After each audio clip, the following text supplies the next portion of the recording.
Great. I want to greet everyone here tonight. I'm Frances Beinecke. I'm the president of NRDC, the Natural Resources Defense Council. We have a lot of friends here from NRDC, and I want to welcome you and also welcome or at least join all the people who are here from Google. This is a great evening for NRDC. We're at a real moment of change in this country, and one of the issues, or the key issue, that we've been working long and hard on, which is curbing global warming and the intersection with global warming and a new clean energy future, and how that gets addressed in the current economy is absolutely top of mind for us. And we're very fortunate tonight to have Eric Schmidt from Google address that issue. He's been a great leader and, as I think you all know, is involved with the President-elect's Transition Economic Advisor team. So I think this will be a wonderful opportunity for us to hear directly from him how he envisions a clean energy future and how that merges with how we can move the economy forward.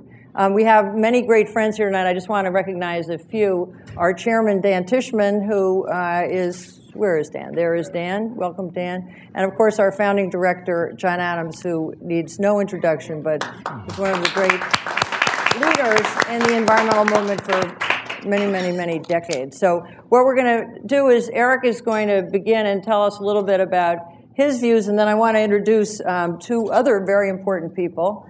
Dan Reicher. Dan Reicher is the director, I have to get this right, of Climate and Energy Initiatives at Google.org. He's also a former NRDC staffer, of which we're very proud, and he's currently on the Obama Energy and Environment Transition team, too, as well as being a former Assistant Secretary for Efficiency and Renewables in the Department of Energy. So he is a true expert, joined by our own co-director of our energy program, Ralph Cavanaugh, who for 30 years has really been leading the charge on how we promote energy efficiency and develop a new energy future for the United States as well. So this is an amazing team, and Eric's going to start off and give us his views and strategy of how to move forward, and then we'll have some questions, conversation among us, and then questions from you. Well, thank you. I've had the privilege of working with NRDC and with Frances in particular for some years here. And this organization is the organization that gets stuff done. There's a lot of organizations that sort of talk a lot, and something about the construction, and I think we have a few people who know how this was done, and I'm sort of in awe of what you did. You managed to figure out both the policy and the enforcement side of what you're really trying to do. So if there's anything that I can say about the NRDC, this is an organization that's worth supporting, following, and participating in. Partly because of Frances' leadership, of course, but also because it's a systemic solution to a big problem. It's been around for a long time, and it's got a pretty impressive track record. My story, it's easier if I tell this as a story, is I went to an NRDC event, and someone said 40% of the energy and emissions comes from buildings. I thought, wow. It's a big number. I mean, and they had one of these, terrible slides, we're all going to die, and so forth and so on. And I thought, 40%, and that's one thing that we have a lot of buildings. So I call the Google folks in, and I said, what are we doing about the 40%? They go, oh, well, we have this idea, that idea, this idea, that idea. And I said, well, I was put on my sort of Republican CEO tough guy tone. What's the payback? And they said 18 months. And I said, what? He said, I don't have to pay for this? I said, no. So I said, why don't you do it? No one asked. This is a real conversation. So all of a sudden I realized all I had to do was to ask. These people have been coming up with ideas. They've done the math. It's relatively straightforward. These are positive NPV investments. I said, good, do it. Come back when you need more money. Okay, so they did it. And of course, we have millions of dollars of savings at Google, which goes, by the way, right to our shareholders. So good Republican behavior. And by the way, it's the right thing. So I learned a lesson. You have to ask. And those of you that are in charge of things or participating in this, it's time to act. You can sit there and you can say, oh, woe is me, this is a problem, and so forth. Take action yourself. So after replacing all the light bulbs by CFLs and so forth and so on, it actually begins to compound. So then they show up again. And they say, we have a new idea. What? Let's have the world's largest private solar generating system here on campus. Okay.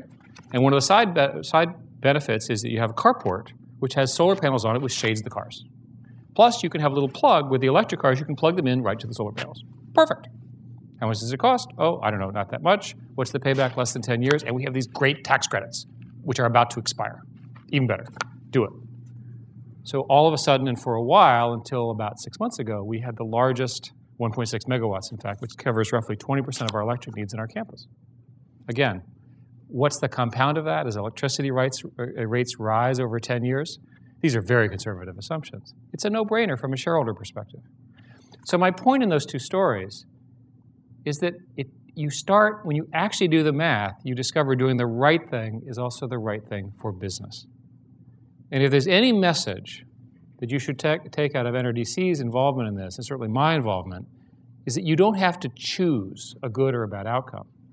So meanwhile, Dan Reicher shows up. Okay. We have a philanthropic arm. We'd given a couple $1 million grant for energy efficiency to NRDC. You know, we meet all these interesting people. He comes in and he says, we can do better.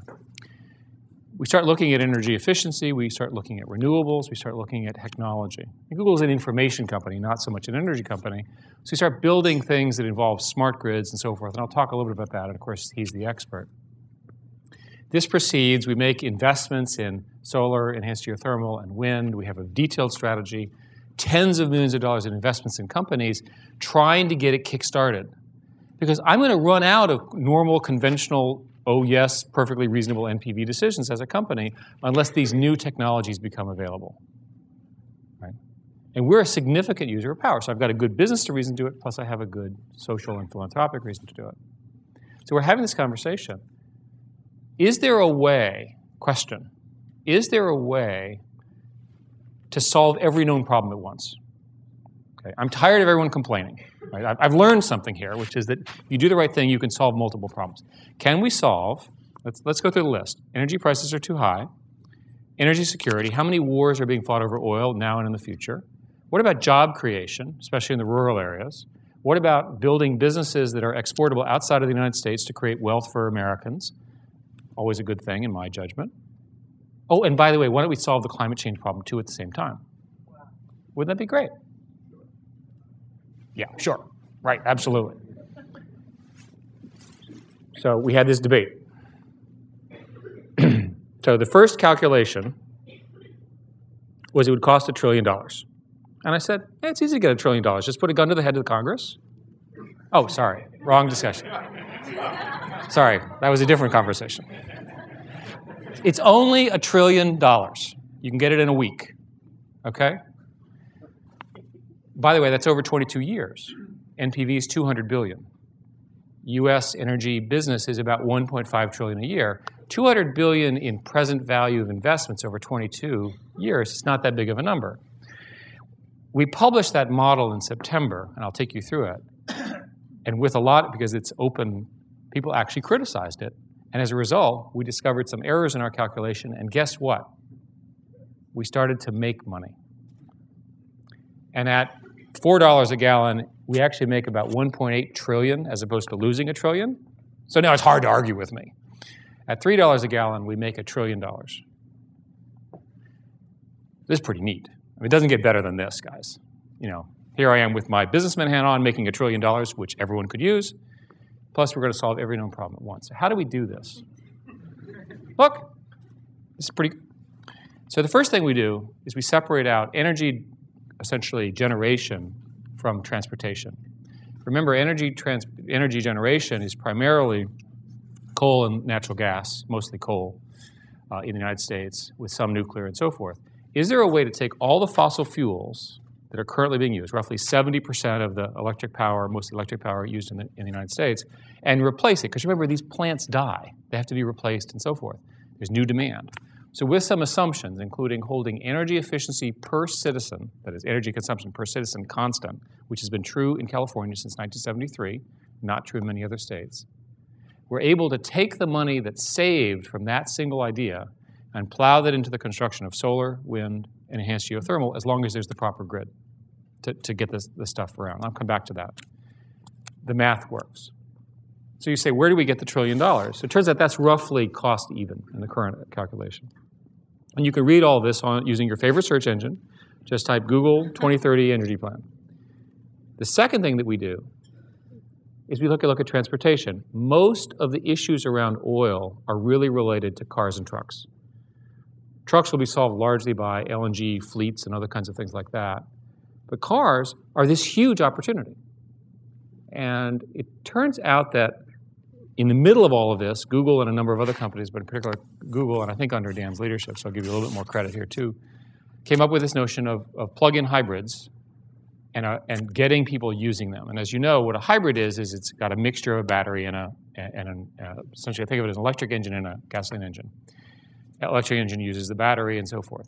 Plug-in hybrids essentially have a bigger battery and they use the battery more. It's the easiest way to understand it.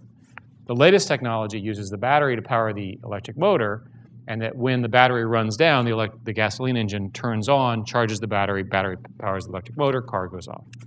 Okay, what kind of efficiency can you get with such a device? About 100 miles per gallon.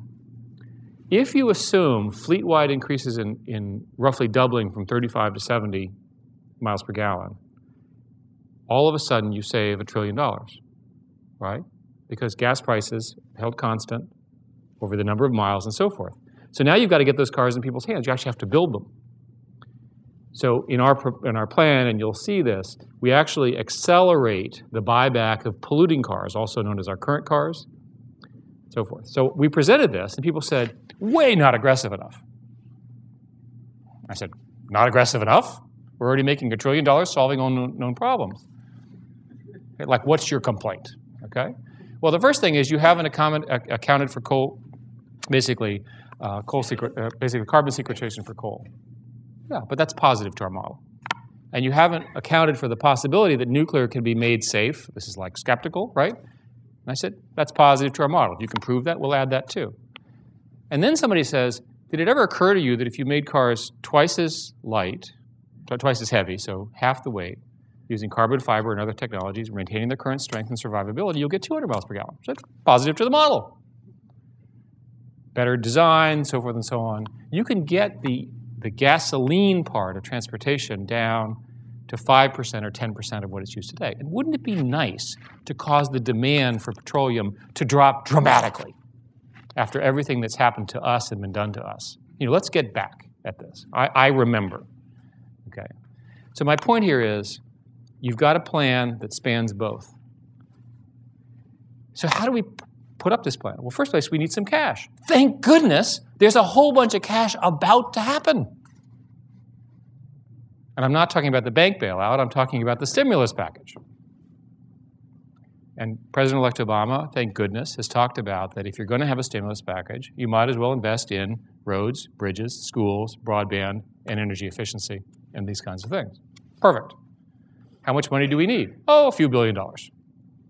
These stimulus packages will be big enough that our little corner, the one we're working on, is relatively a rounding error compared to the scale of the numbers that they're talking about. So this is achievable. So that's where the money comes from. There's another thing that we need, and this is what I'm going to end on. We need intelligent regulation. And intelligent regulation recognizes a couple of things. It recognizes, first and foremost, that most of the money is not with the government, it's in the private sector. Okay? It recognizes that incentives need to be designed so that private money comes in. Here's an example. What's the best stimulus that you can do? Give money to the energy efficiency programs that are already in place at the state level run by the utilities. In our plan, we have $10 billion for that. It immediately goes to work. What's the best insulation program you can do? There's already a low-income weatherization program that's unfunded, authorized, and in place. How much money do you need for our advanced R&D? You can't soak up more than $2 to $3 billion in investments, and that money would go to take over plants in places like Michigan, where people don't have any work, right?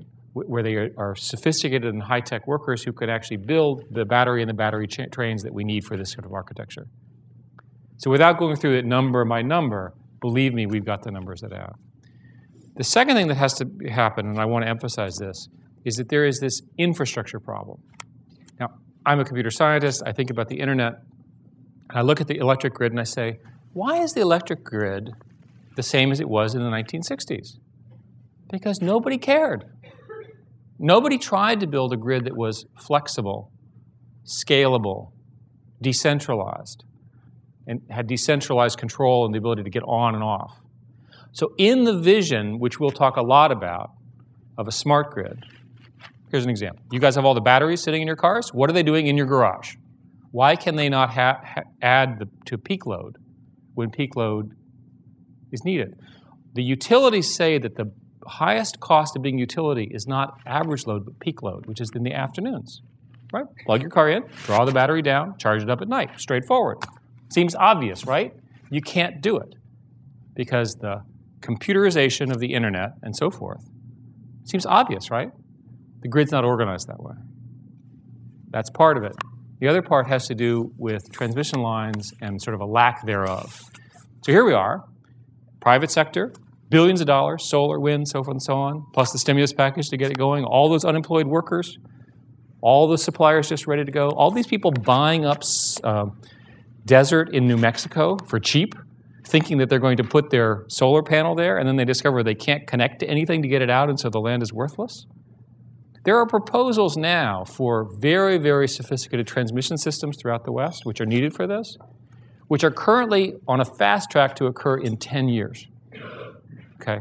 We don't have 10 years, guys. Look at the math of climate change. If you want to be in a hurry, look at the compounding, look at the math. We don't have time. So there's a series of things that the federal government in particular can do around renewable portfolio standards and interconnect agreements to accelerate that. The money is there. The utilities are willing to do it. The private sector is behind it. I would argue that the compelling need is there. And I will finish by telling you I cannot imagine a better use of everybody's time than getting the energy infrastructure of America rebuilt. It solves every interesting problem, all the things we care about, all the things you care about, and it is achievable, and it's the perfect American challenge. Thank you very much.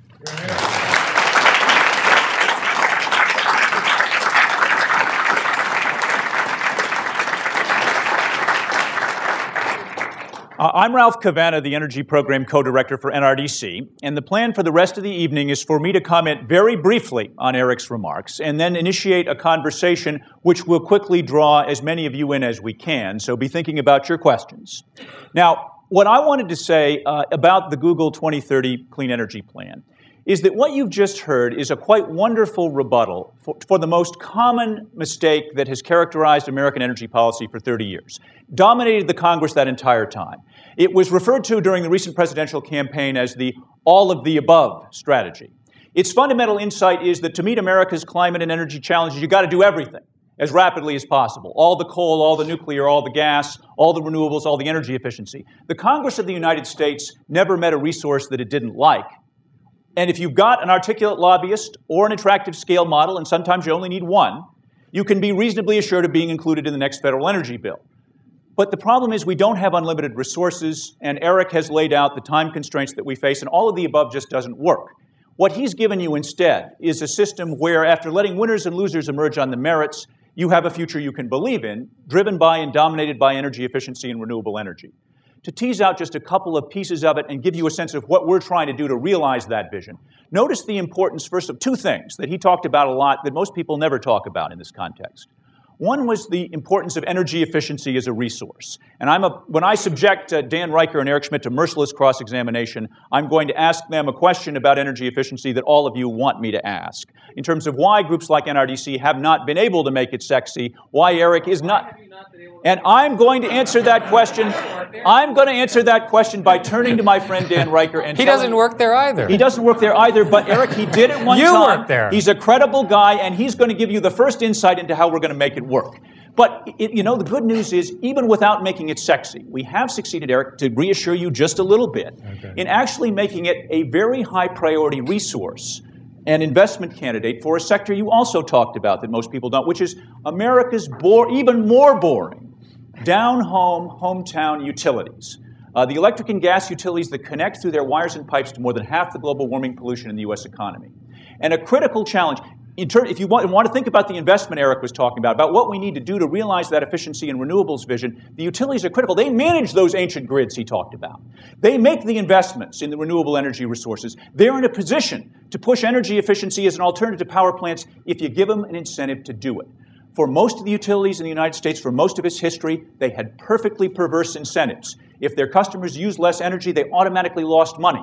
If they bought renewable energy from an independent supplier, and more of them want to sell, at best they could pass the cost through. They had no earnings opportunity, comparable to what they could get if they built one of those coal or nuclear power plants. And what did you get for most of the history of the utilities with those sorts of incentives?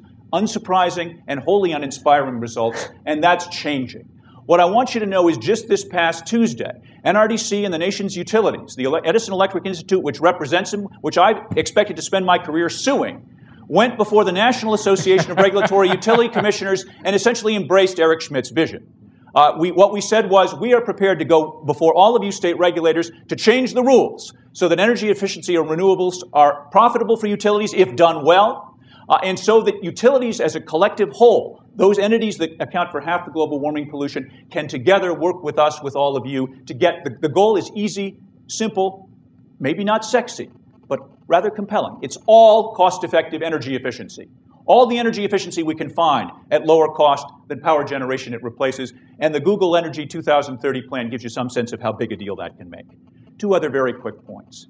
One of the most powerful engines for making energy efficiency happen at the scale we need it, as quickly as we need it, is to lock in the gains we get through the incentive program's in efficiency standards. There's a lot more we can do there. The nation's utilities pledged on Tuesday to join us in advocating more aggressive efficiency standards in every category of energy use. To give you an early example of the success of that partnership, most of you probably didn't even realize that just within the last year, we managed to get an efficiency standard passed by the federal government, drafted at NRDC, with Google's support, that will affect every one of America's 4 billion sockets that light bulbs screw to. Bet you didn't know we had 4 billion sockets. A large fraction of them represented in the homes in this room. Every one of those 4 billion sockets, every one of them will dramatically improve its energy efficiency by 2012 and even more dramatically by 2020. By 2020, the average light bulb will use less than a third as much electricity as it does now. The notion is performance-based standards, guys. You don't dictate the technology, you set the standard, you let entrepreneurs figure out how to meet it. I think what I want to do now is begin a conversation about the last and maybe most important part of this discussion. How are we going to get Congress? The one thing we clearly need Congress to do is to act on climate, set limits on mandatory limits on global warming pollution. This is a group that will have a lot to say about how that happens and how quickly. As a way of initiating that conversation, I want to ask my friend Dan Reicher, former Assistant Secretary for Energy Efficiency and Renewable Energy, the question that I was asked at the most recent NRDC staff meeting. And Eric, it was not quite the one I just framed. It was even more embarrassing from my perspective. It was, how can we make energy efficiency as cool as Google? And Dan, I know that you have thought deeply about that from both institutions, and I know that you have at least an initial illustration to provide as to how this might be done. Well, thank you, Ralph. And Eric, Francis, John Adams, great to see you all, great to be here. I'm really thrilled to be able to participate. And this is the question that we've been struggling with for decades, which is this low-hanging fruit, as we call it, the low-hanging fruit that in fact grows back. You go from incandescent bulbs to compact fluorescent bulbs, you go from there to LEDs. Energy efficiency is what we've really got to move into the system, and we have not succeeded very well in doing that, despite lots of good work. But I think we're on the verge of this turning around, thanks to work by organizations like NRDC and people like Ralph. But I was talking to Ralph earlier, and my greatest moment during my 8 years in the Clinton administration, my most fun moment, involved energy efficiency standards. Not one of the most exciting achievements of the Clinton administration, but we were, in fact, after lots and lots of work, hundreds of pages of regulations that we set, we were issuing a new standard for the efficiency of refrigerators. And NRDC had pushed on this very hard, as did other groups. And Secretary of Energy Pena said to me, so Dan, I'm getting up to make this announcement about the efficiency of refrigerators and standards. To him, not the most exciting thing in the world. And he said, so what should I say? And I thought to myself, you know, a week ago, Mr. Secretary, the President of the United States gave his second inaugural address, and he talked about building a bridge to the 21st century. And I said, why don't you get up and announce we're building a fridge to the 21st century? It was the quote of the week in Newsweek. Front page of the New York Times. I said, that's it. I've done it. So 2 weeks later, we were announcing an agreement with the mining industry about how to improve their energy use, cut pollution. And he said, so Reicher, what am I going to say now? I said, well, Mr. Secretary, why don't you get up and announce that, after all, a mine is a terrible thing to waste? I said, no, you do that one. Any event. So the first step is humor. We've got to put something around this. But more seriously, I do think that energy efficiency is really the opportunity that we really have to exploit. It achieves everything we need to achieve from an economic, environmental, and security perspective. And I will leave you with what I think is a big thought on how to make this happen, and that is the power of information. I think if you sit back and realize what you get once a month in the mail, which is this paper bill from your utility, and realize how little you understand from that other than how much you owe and where to send the check. It's all you basically get. Imagine if you actually had real-time information about your own energy use. And that's something we're very interested in at Google, bringing this to people. And we've begun to experiment with it. And 5 days ago, I had a little unit installed in my house. And I now can go on my laptop and at any given moment get real-time information about the electricity I'm using. And that your household is using. That my household is using. So I called up my wife last night. I'd been away for a couple of nights, and I said, you know those 2 lights in the front hall? I think you left them on. She hated me for this. But in any event, information, I think, is going to be very empowering for people in terms of energy use. Added to that, I think... You should use a different story. We have another engineer that's reduced his consumption by some huge number. Yes, so we have an engineer at Google who did the same... No assistance from his wife. No assistance from his wife. He started monitoring his own house, and he realized that he had not 1 but 2 refrigerators, and he looked into how old they were. This is typical of engineers not knowing That's right. exactly where they live. And things like that. He looked into them, and he realized that they each were over 20 years old. And trying to figure out why he was using so much electricity, he went online and, in fact, discovered that these were among the biggest energy users of all refrigerators ever built. And he replaced both of them, and his electricity use dropped by 50%. So he got some information. It didn't take much time to do something with it. He made changes in his house, and he will receive. And if he's a Californian, his utility paid to cart that refrigerator away and captured the chlorofluorocarbons from the insulation. He got not 1 but 2 incentives. That probably didn't happen. Now, what I want to do now is ask Eric and Dan the 2 skeptical questions that many of you want me to ask them, and then we're going to open it up to all of you, and Francis is going to manage the conversation. The first skeptical question is, okay, guys, that was all very well as of mid-2008, but now there's a looming recession. Fossil fuel prices are going in the opposite direction very rapidly. Why won't we simply slip into apathy and paralysis once again and indefinitely defer the future you just described to us? You want to go first, Dan? Well, in the first place, I'm not sure that all fossil fuels are falling indefinitely. People are aware that gasoline prices have come down. All of the arguments are still true, even at the current prices. I suppose if gasoline went down to 10 cents a gallon, we'd have a different situation. But gasoline is still higher than it has been for many, many years. And there's every reason to believe that the same incentives are there. In addition to that, the government has wisely increased the CAFE standards to 35 miles per gallon, although it's been delayed. Let me point out that China has implemented one that implemented to the same number right now. So once again, there are many reasons to go forward. But from my perspective, the arguments that we're making are really independent of the current prices, because the long-term trend over a long enough period of time, we're running out of these things, guys, and when you run out of things, the prices go up. It's harder to find them, people fight wars over them, and so forth and so on. Yeah, and I'd simply add that I think in this crisis that we're facing is this great opportunity to make the kind of investments that we've long needed, and we finally have the justifications. We've had the environmental justifications, we've had the security justifications, now we have an economic justification. The electricity grid desperately needs to be rebuilt. We need to build 20,000 miles of transmission lines if we're going to move wind from the Dakotas to Chicago or from the desert to Los Angeles and Las Vegas. We need to put a smart meter in every home in the United States so that all of us can, in fact, take advantage of real-time information and real-time prices.